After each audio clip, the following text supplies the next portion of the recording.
We're going to take a look at building a Hello World program using Anchor. And if you guys haven't heard of Anchor yet, you should definitely go check it out. Check out this page, Anchor's docs, because Anchor is an absolutely massive framework to help with building Solana programs. Some people prefer it over Solana Programs Crate. It's completely up to you, whatever you're comfortable with. But in this video today, we're going to cover the ins and outs of kind of what Anchor does for you when you're writing a program with it.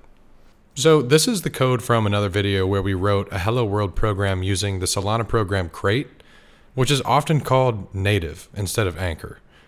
Now in this video, what we're going to do is we're going to actually convert that code into what it would look like if we used Anchor to create the exact same program, and we'll talk about what's going on.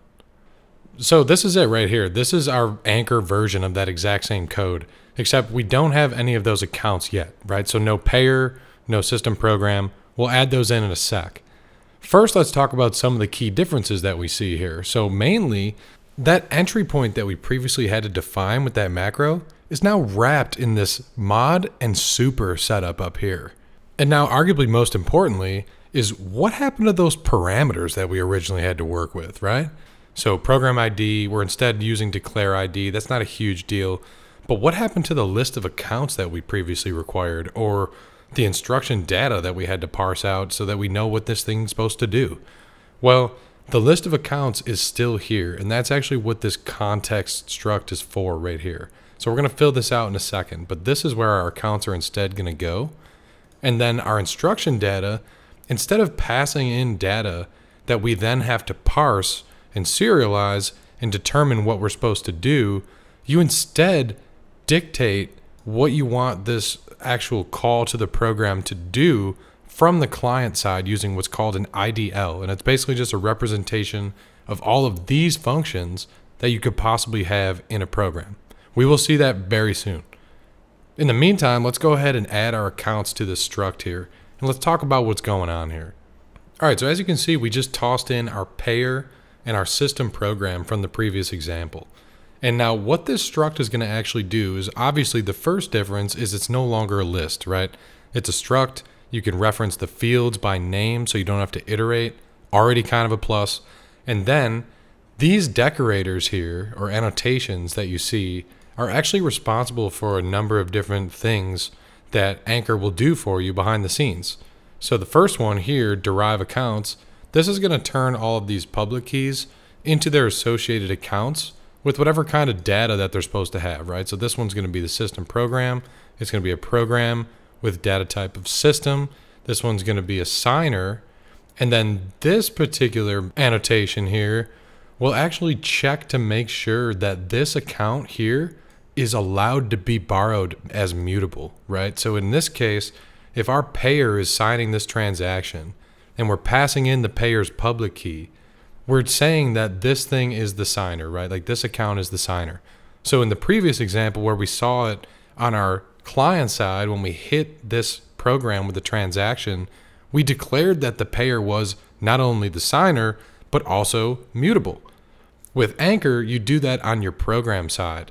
And then this, of course, right here is how you actually reference those accounts. You can see we're borrowing payer as mutable. And here we can actually convert those right to account info, which is the same account info struct that we saw in the native implementation. But anyway, let's go ahead and build this thing with SolPG, and let's see what the client side looks like when you use Anchor. So once this thing has built and deployed successfully, we can actually go ahead and go to this IDL tab, and we can click export. And you can see it'll download this JSON file, and we can drop it in our test right here. And when we do that, we see that this is actually a JSON representation of our program, right? So like here's the name and version, and then the list of instructions that are possible for this program to do. We only wrote one, it was our hello function, but as you can see, there's both of the accounts that we require for this instruction, and there it is mute, is signer, right? Just like we saw in native, but Anchor has generated this stuff for us. So how do we use this in our test? Well, the first thing we have to do is actually add this anchor.toml file. And as you can see, there's just a number of different configs for our Anchor setup. We want to make sure we're pointed at DevNet. We got our local key pair right here. And then we want to add our program's ID. So flipping back to program credentials, we just copy that, save it, and then we can open up our test where we're also going to add our program ID right here. And as you can see now, to set up an anchor test, we actually have this provider object here, which is just going to basically take all of those configs from anchor.toml and set them up in this test suite. This is the IDL that we're using from the JSON file. And as you can see, we use that to build this program object. And now this object right here will actually allow us to interact with our on-chain program as if it was just a regular TypeScript object. And this is what I mean. Down here, you can see that if we do program.methods.hello, this is the name of our function that we wrote. So here's the required accounts that we pass in. We're going to sign it with our payer, which is just going to be the local config, like local wallet. And then we're going to send this transaction by just doing .rpc. And that's all it takes. And now we can hit that function on our on-chain program, pass in these two accounts, and get a response. Hello, Solana. And there you go, guys. That's Anchor at a very beginner level overview. We will see a lot more of it in the future, but those are some of the basic reasons why you may want to use it or may not. But either way, it's a powerful tool. They did a great job at Coral, and I encourage you guys to at least take a look at it and see what you think. Later.